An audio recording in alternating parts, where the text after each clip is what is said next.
Well, hey there, and welcome to episode number 12 of Groove, the No Treble podcast, which you can always find at notreble.com. My name is Mitch Joel, and let's get on with the show.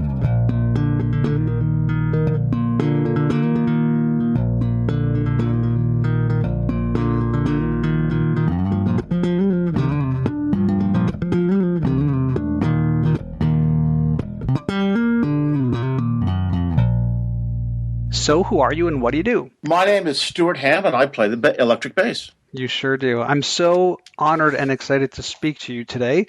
I think I referenced this in my email note to you when you agreed to do this so kindly that 89, Kings of Sleep. I literally listened to that record and thought, why play anymore?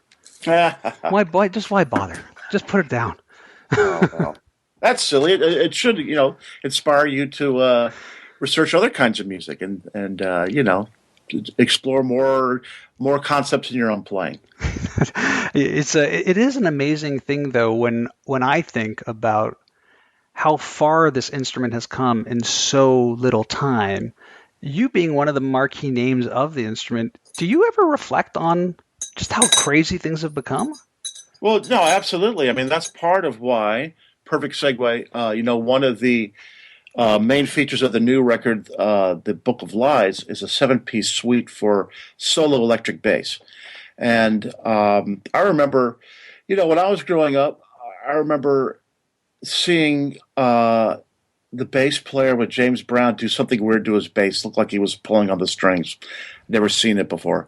So I borrowed my dad's car and drove to Nashua, New Hampshire, where there was the closest music store, and took a bass off the wall and tried to see what he was doing.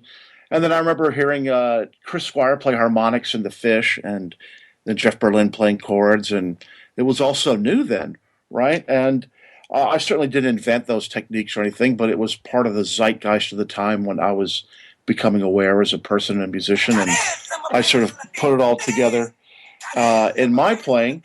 But now, by the time you get bass players that are, by the time they're 12 or 13 years old, they're sort of expected to have a rudimentary knowledge of slapping and tapping and chords and all this stuff. And there's not a whole lot of material written for solo electric bass. So that's why I wrote this 7-piece suite, and each piece utilizes a different technique to make it interesting. One's all slapping, one's all popping, one's tapping, one's all harmonics, etc. And I also released a True Fire instructional course that teaches bass players how to play these pieces and subliminally introduces them to the techniques involved.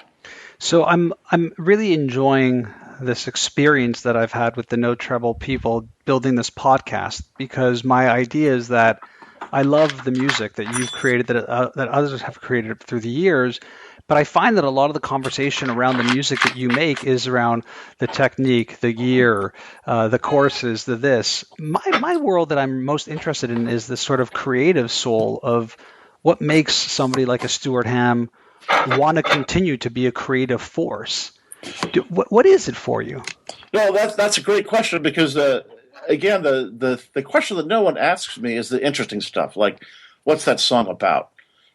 Terminal Beach, they want to ask, about tapping or whatever, the techniques involved, but they don't ask, like, why I wrote that song or what it's about, based on the J.G. Ballard short story of the horrors of nuclear war. So to get a jump on that, my next record that I'm working on is sort of a literary project where I sort of nipped that in the bud and have written a story about every piece of music that I've written for the album, and explain where it came from and what the impetus was for the creation process, and how I try to, convey that feeling or emotions or story musically. Do you feel that you have to pass a certain point in life, middle age, years of experience, where you feel like, okay, now I can talk about that creative force? Or can you appreciate the fact that early on in your career, there was obviously a very powerful creative force that probably was bigger than the fact that you could really play this instrument? Wait, I'm just trying to. So I'm past middle age. Is that what you're saying? God, no, you look fantastically young, Stuart. Where was I? When did that happen? Exactly. No, I don't know. But I come from a very artistic and musical family, and one of my dad's poker playing buddies was John Cage. So I mean, when I was, in my early teens, I saw a lot of experimental performance art music and stuff like that. So I read a lot. and I've always been exposed to different kinds of art and literature. So I guess it just sort of came naturally.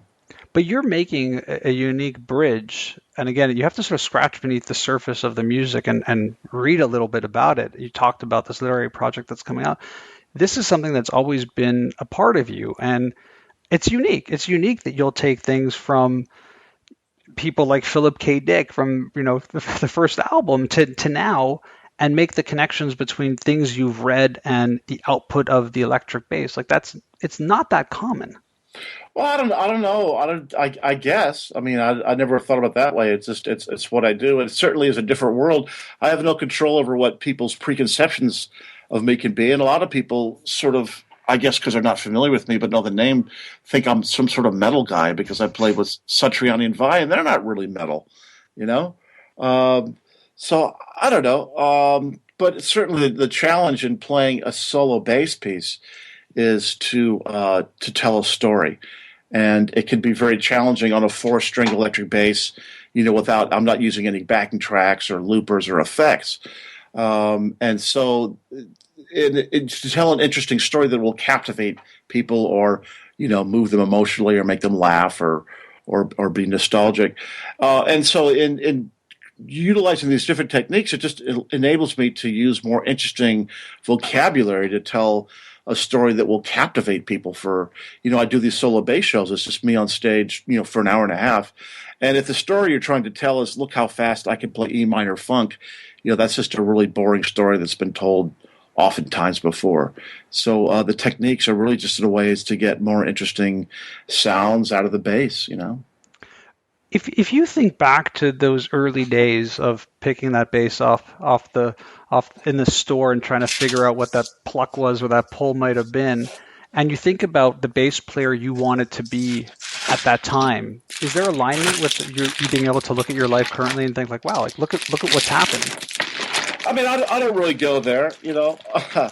I've got enough horrible stuff happening in my personal life where I can't really, dwell on the wonders of my musical achievement, as it were. But man, I'm just sure if I go there, I'm still the biggest bass geek in the world. And we go to these Warwick bass camps or bass, Bass player meetings, live, and yeah. and I'm just, like a kid at the candy store. I was at the premiere of the Jaco movie just the other night, and Verdine White came up and started talking to me, and I'm like, it's insane, really. I remember very vividly the first week I was at my dorm room at Berkeley College of Music and picking up a copy of Guitar Player magazine, and when bass player was just an insert in there, and they had the readers poll, and I wrote, best jazz bass player Stanley Clarke, best rock bass player Chris Squire. And then a number of years later, I became the only bass player to ever win both those awards, best rock and best jazz bass player. And I did it 2 years in a row. And then, lo and behold, a few years later than that, I'm teaching in a music school, and I hire Stanley Clarke to come give a lecture for my students, and I end up going to his house for a private bass lesson. And then I wrote a speech to introduce Chris Squire into the Bass Hall of Fame. And at a certain point, that's all I ever more than I ever could have imagined was just to sort of know those people and be in the conversation, and the fact that I can even say that Stanley Clarke and I are friends is sort of just too amazing and weird beyond words. So and that's really interesting because is it surreal to you? Like, do you? Sure, absolutely, absolutely. And I forget. I guess it's good that I don't take that stuff too seriously. But then again, walking into this premiere of the Jaco movie and being interviewed, and I mean, it's not like fame like L.A. fame, movie stars and stuff like that. But I don't know. I don't care about that stuff, but it is certainly an honor and certainly something I worked very hard for to be involved in that conversation. And I'm sure I'm honored and awed just to be able to hang out with these people, and again, just know them as friends. To have Ricky Minor and Verdine White come up and talk to me. It's like, dude, I didn't even know they knew who I was. So when you say it's nothing to take seriously, I mean you do take the craft extremely seriously. Well, it's the craft of I take seriously at the detriment of, I guess, commercial pursuits.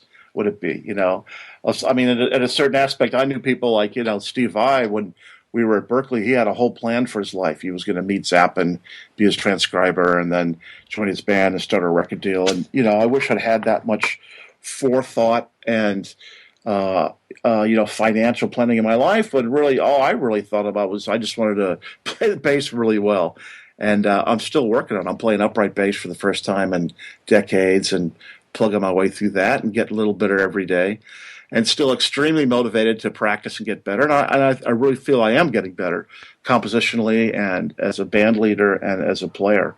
So it certainly motivates me to continue on this path. Where does that voracious appetite at this point come from? Is it the same drive that you had when you were younger? Sort of like looking up, because I think when you're younger, you're so influenced by the people who are now almost peers.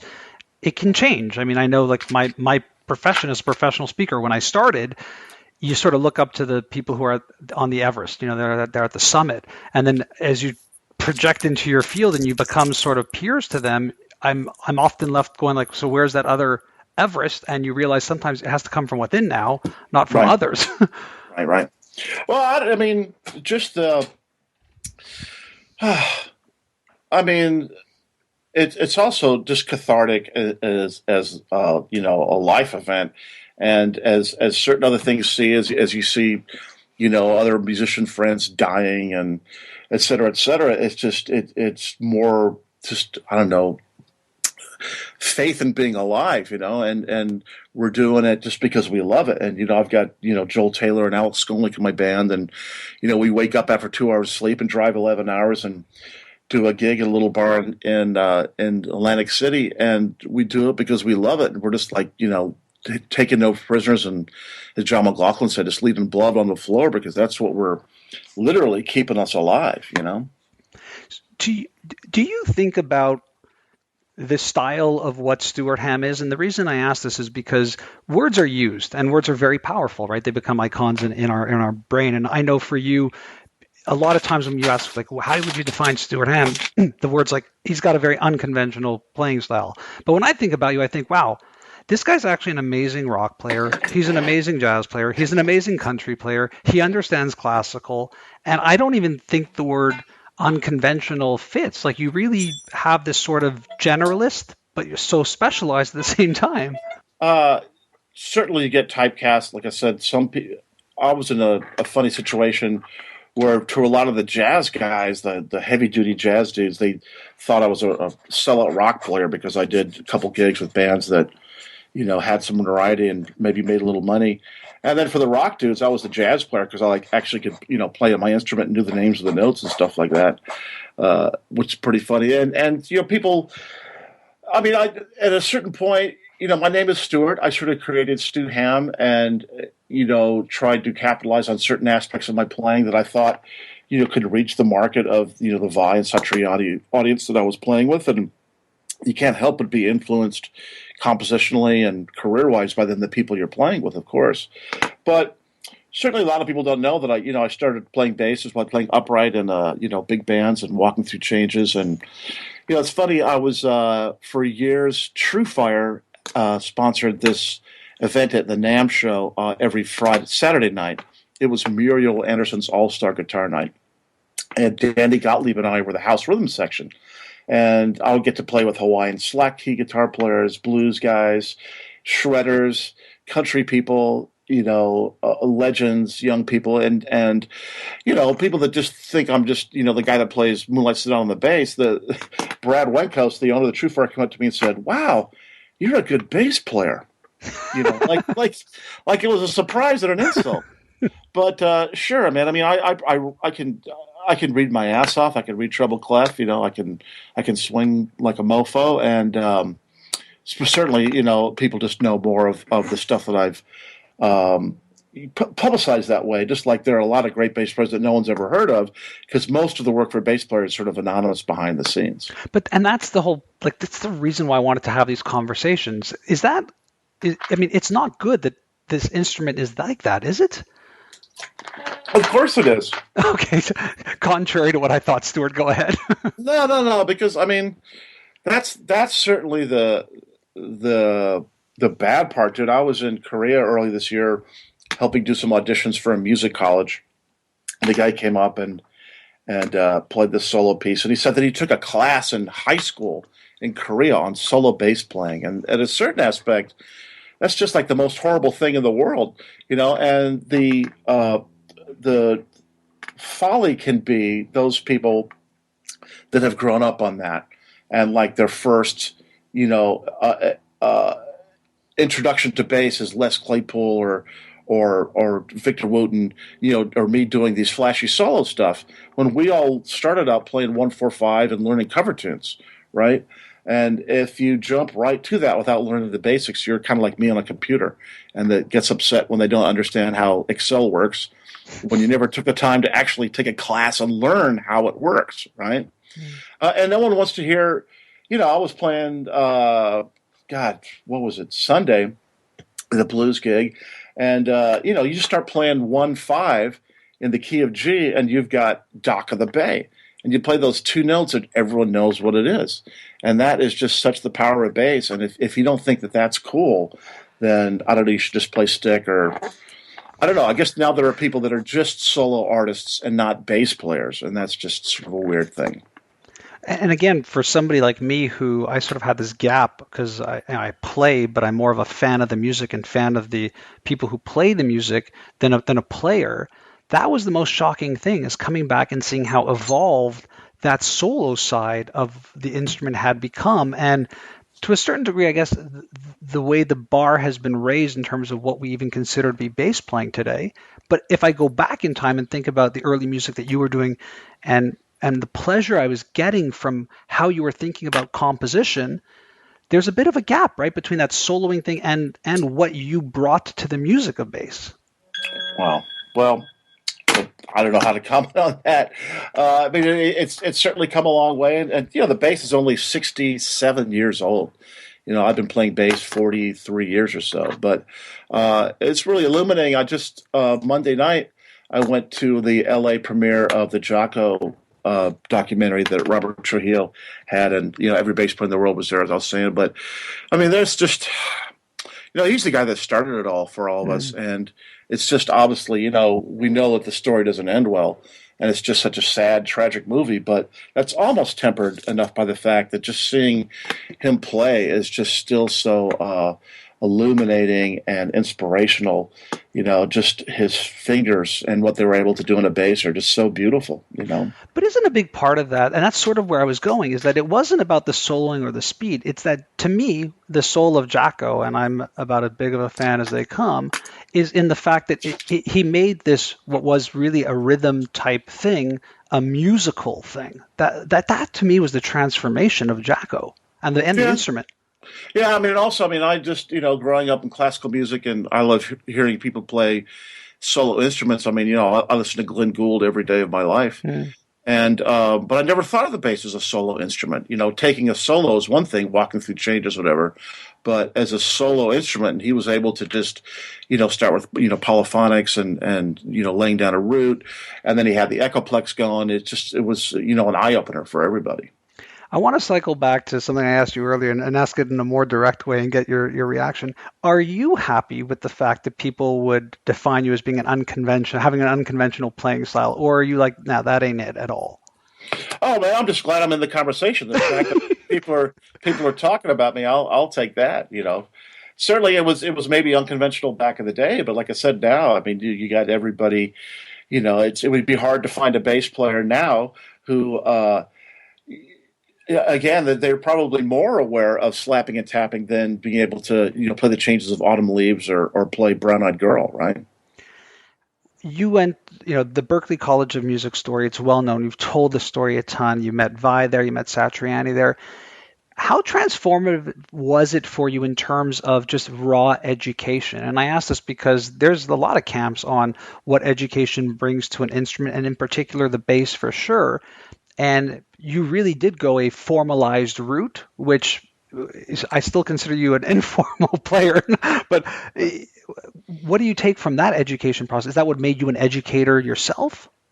No, I mean, my father, was president of the American Musicology Association, right, and was head of the music department at the University of Illinois and then Dartmouth College, and Both my brothers are academics, so that was always just, my mother was my seventh grade junior high school music teacher, for God's sake. So So that it's was it's in the guts and soul of who you are. it's in the guts. And then Berkeley. I mean, I often said that I went in and out there pretty quick, and when I went there, the resources that they have just are can't even be spoken of in the same sentence as what they offer now. You know, and it would be rare back then to find someone that could actually play that would graduate.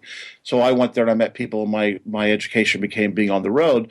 And for years I said, part of me wishes I'd stuck out and studied more arranging and theory for 4 years. I was left to sort of pick up a lot of that on my own then, because at the time I was 19 years old and just wanted to get out and play. But life is strange. I mean, it's strange. Like I can read the story as an outsider and a fan of music and go like, it's crazy. Like Stuart Hamm goes into school and like, what luck? There's Vine Satch. Like it's sort of crazy.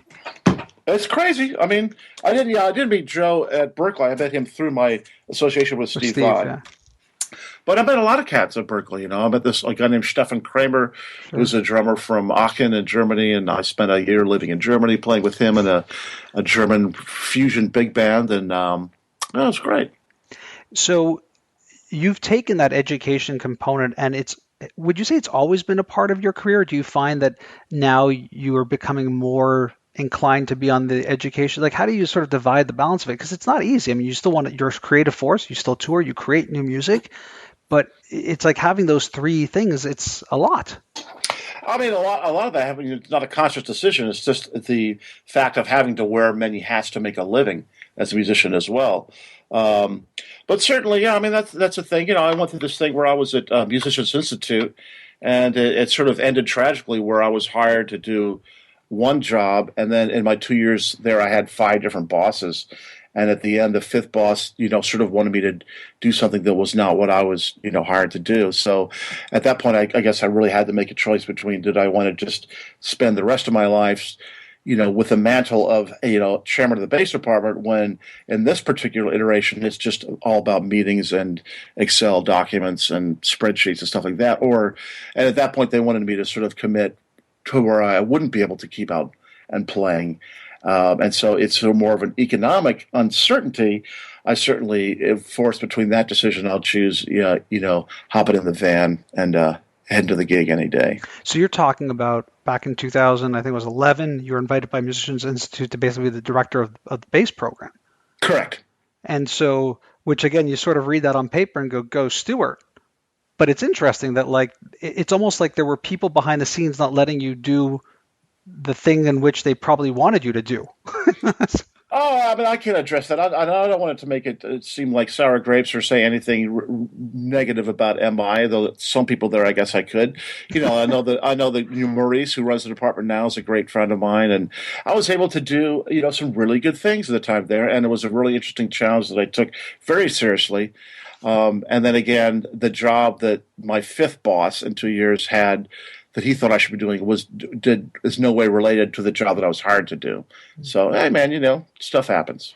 Talk a little bit about what an album looks like for you in this day and age. You've done a ton of albums.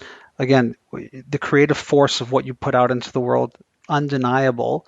When are you at the point where you're like, it's an album versus I've got some ideas, I've got some music going? Is it I have to sit down and start the album? Is it a cumulative process? What does an album look like to you, especially in the digital world that we live in today? It just comes from getting a good idea, and those come, thank God, still with pretty good frequency. And I've got just a million chord changes and bass grooves and ideas for melodies and exercises and cool bass stuff that is not really music. It's just stuff. And it's really until that stuff that I'm working on, I can find a way to relate it to, a book I read or something that happened in my life or some kind of emotion that I want to convey. And then when I can name it, when I name the song and I know what the song's about, it's really easy to fill in the blanks musically to create the vibe I'm going for. And the same goes for an album. When I have enough songs or I have a concept of what I want to do, like the last record, where I wanted to have, some really live playing situations with different bands, and then the solo bass suite. But in theory, you could say, hey, I have the song, I'm putting it out. You still approach things from the album as a concept? Yeah, I'm definitely old school, old dude in that way, where I'm still, I can't say I'm thinking about, the difference between tracks 4 and 5 is you're going to flip the album over anymore. That used to be, certainly part of the equation, but certainly, um, my problem with some instrumental records is that if it's the same cats playing with the same instrumentation and the same mix, it's after a couple songs, no matter how good the playing is, it just for me, it's hard to, how can I say it politically, hard to maintain interest, right? So when I'm creating an album, I'm trying to take 50 minutes of your time and take you on some sort of musical voyage. In your brain, when you're creating music, are you thinking of instrumentation, or in your brain are you going like, who needs to play this? Or is that not how it works for you? I mean, it's all different. Certainly, the one of the things I'm better at now is and fortunate is writing for people. Where I'm writing a song now. I mean, the best thing to do as a composer or a band leader is to hire great musicians and just let them play. So, when I had the concept of the song, say for instance, the Book of Lies, the title track, which is I wanted to come up with a line a la Sissy Strut that was one unison line, that could be played as a band, as a jam tune. And then I added a little quirky, 6/4 bar to it and had the concept. And then I said, well, I hired John Mater, and instead of sending him a demo tape with some bad loop on it, I didn't want him to be influenced. I said, okay, here's the vibe. Give me like a second line, New Orleans, but a little funkier kind of thing. And he came up with a better drum part than I ever could have on my drum machine. And I called Lauren Lieber, and the funkiest dude I know, and said again, hey, man, come up with a rhythm guitar part. Obviously you can hear something better than I could out of it. So it's great to be able to write for the people specifically to bring what they've got into the recording process. Do you smile when you hear the results of your work on the song? I don't know. Smiling. Boy, I should smile more often. Well, let me That's tell you good. what. Let me tell you I want why to work on before. that. Let me tell you why before I ask the question again. I find a lot of times you do things that make me smile, and I say that out of real true love of the work you do. And I'm not talking about Linus and Lucy. I think that that's for sure smile, but you bring to the instrument something unexpected. Maybe smile is a bad word. Maybe it's more in the unexpected space. And Oh, I wonder when I think about how you're composing and thinking about the work when you play it back, if you're like, wow, like I didn't realize that it is going in that way, and it is very unique. oh man, I mean, I love it. Again, my favorite thing is when other people can hear things in the music that I've written that I haven't, and I've certainly gotten better living in the moment. When I'm touring with Alex and Joel, I make a point of saying, dude, here's the recorded version, but, I want it to sound like the three of us playing it. We're playing from the same template, but let's create a moment in time there. And as far as smiling, well, I mean, one of my biggest influences musically was, the Marx Brothers, who were just incredible musicians. But, you could laugh and laugh while Harpo, takes a sledgehammer to a piano, and then he picks up the harp and plays the most gut-wrenchingly beautiful thing you've ever heard because they were great musicians. But they reached an audience. There's nothing wrong with that. But in your construction, are you like, I need those moments? Do those moments come? Are they like sometimes when I speak, the joke may sound off the cuff, but I've been working it and I sort of know it's going to get the laugh, if you know what I mean. Man, in my live performances, I'd say I'm a victim to that. As far as I have a routine and I know what works and doesn't. And in the studio, I've been getting much better just letting go and realizing that if we don't have it in the second or third tape, we'll be trying to recreate spontaneity, and it ain't rocket surgery. You know what I'm saying? It's a record of these people playing this music at that date, and often the mistakes and the stuff you didn't expect are certainly the best part, which I think is what you're trying to get at. Yeah, and there's also like a freestyle airiness and an openness when it's not so technically dictated, I guess, too, right? Sure, absolutely, absolutely. So how big of a part of the work is what I would call that jam part of it? And I guess in particular, I'd love to know about the relationship with Alex Skolnick from obviously from Testament. He's done his own stuff with his trio. How much of that is sort of like let's get this down because we're super tight versus like let's let it fly? Man, at this point, I'd say we're all into let it fly mode. You know what I'm saying? That's sort of the fun stuff, and that's why I hired Alex, and of great thing was is, he was in my band back in 90, Right. 91, back in the Big Hair days. And here 24 years later, we're playing together again, and we're much better musicians. We're better people. We've survived. And it's encouraging to know that we're getting better. And so I hired, and Joel, and we have a conversation, and we go. And the reverse of that is that when I finish these dates I have coming up with my band, I do about a week and a half with Jane Getter, who's a prog rock guitar player, and Alex Skolik's in the band. And in that setting, we sort of just get to be a rhythm section, which is super fun. And that music is really precision oriented, odd time use and licks. So that is, again, another discipline that I get to approach. You talked earlier about Excel computers and where you're at with that, but how do you feel about just the digitalness of the industry? And again, the reason I ask is I marvel at the fact that, here you and I are through the power of Skype having this conversation, whereas stuff even like these types of connections, places like No Treble, they couldn't have existed without this. Your ability to build a community and network around your work, even if I go back to the 90s, like I live in Montreal. Stuart, Right. it was hard to find you back, like I Yeah, yeah, couldn't, yeah. like I had to order the albums. I was like, and I was seen as like, who's the weird kid listening to all that music? Right. No, I mean it's a great tool. It's wonderful. I mean, it is certainly, wherever I am in the world, I can download the latest copy of X-Men every Wednesday on my laptop on my iPad and read it. So it's a good thing. But did you see it from the music side, giving lessons through Skype, even sharing your thoughts? I mean, you having a blog. Do you look at it from that angle, or is that not your world? No, I mean I certainly make use of technology as much as I can. But I've got a track. I leave tomorrow for a tour, and I've got a track that this Mexican band sent me. That once we get done here, I've got to pull up, create the Logic session and fire up my Apogee Duet and get a tone and start recording that song and send it to them, and they'll send me money. So that's a wonderful thing. PayPal's a good thing for digital technology. Absolutely. Before we cut out, I would be doing myself a disservice to not talk or get a sort of thought from you on BX3.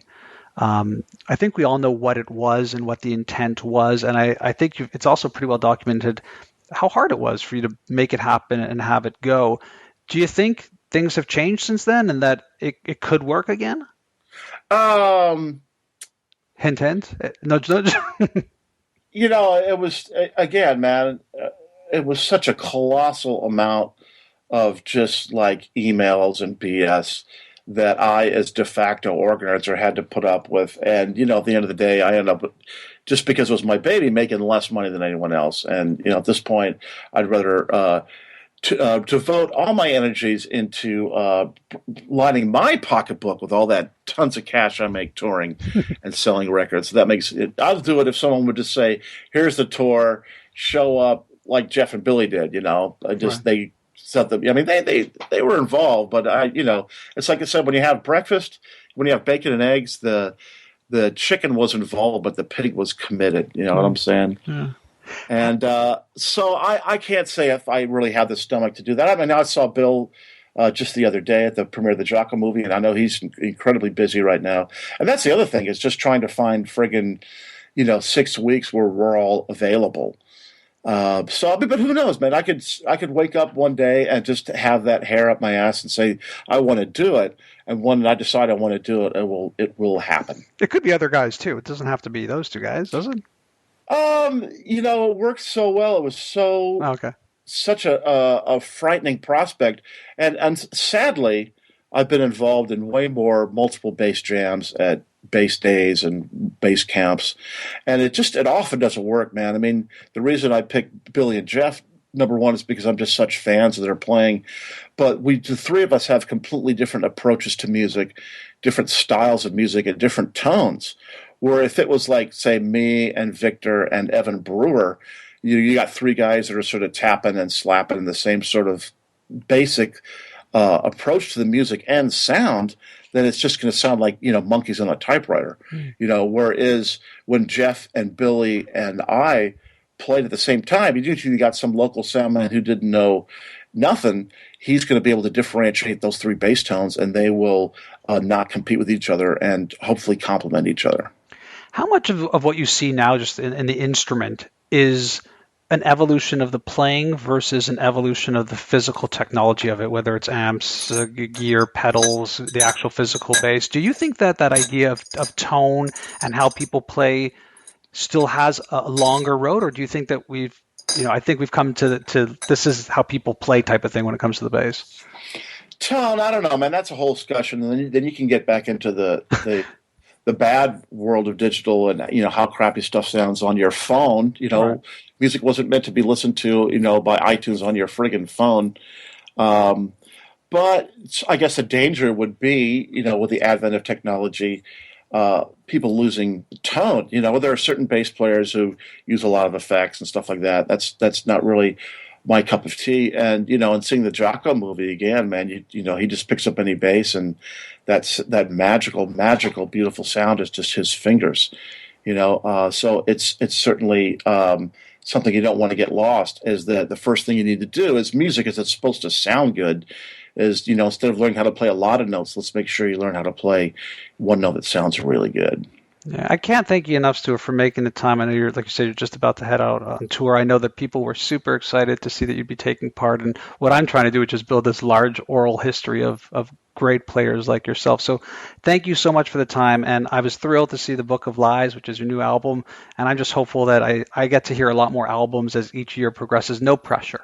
All right, man, great. And sorry, we played in Montreal last year, actually, with Alex and Joel. I know you guys did. In fact, I travel a lot, and I was not in town, and it was one of those head down face palms, of course. Well, we'll see you on the road out there next time. So StuHamm.com for all your news and updates. And thanks for taking the time. And I'll be on tone. Thanks, Stuart. Okay, cheers.